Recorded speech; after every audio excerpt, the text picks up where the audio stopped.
बारिश का मौसम सोनपुरा गांव के लिए हर साल एक नया संकट लेकर आता है।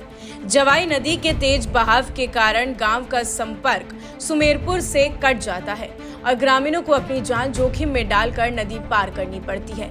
हालात इतने गंभीर हैं कि लोग रोजाना घुटनों तक बहते पानी में चलकर स्कूल और काम पर जाते हैं। गांव के करीब 200 लोग प्रतिदिन सुमेरपुर जाकर मजदूरी करते हैं। वहीं बच्चों की पढ़ाई भी मुश्किल में पड़ जाती है। हर साल यही स्थिति दोहराई जाती है, लेकिन स्थायी समाधान अब तक नहीं मिल सका है।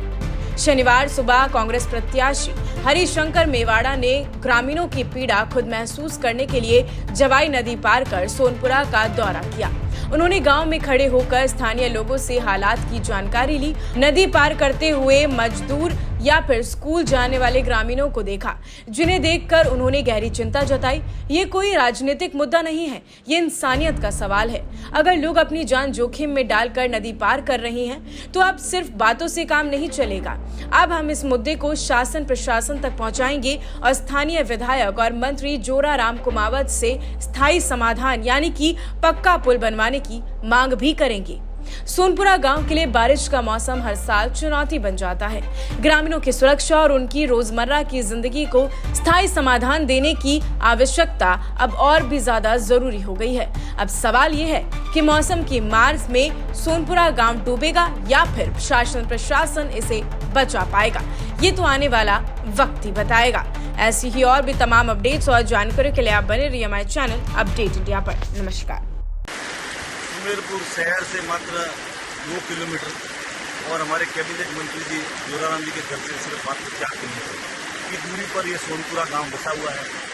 इस गांव में जब भी बरसात का सीजन होता है, जवाई बांध भरता है या नदी नाले चलते हैं, उस समय ये पिछले लंबे 20 दिन से इस गाँव का संपर्क कटा हुआ। जैसे 20 दिन से लोगों को शहर में मजदूरी के लिए भी आना पड़ता है, बच्चों को पढ़ाई के लिए भी जाना पड़ता है।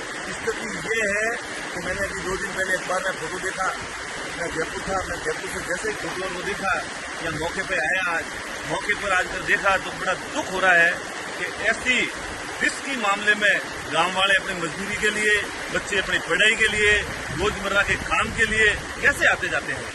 मैं नदी पार करी है, मैं कट्टा मजबूत होने के बाद भी मेरे को आने जाने में परेशानी हुई, तो बच्चों को, बीमार व्यक्ति को, आम मजदूर को कितनी परेशानी होती है। मैं प्रशासन, शासन से और विशेष करके कैबिनेट मंत्री से निवेदन करूंगा कि इसको तुरंत से संज्ञान में लाकर इसका काम कराएं।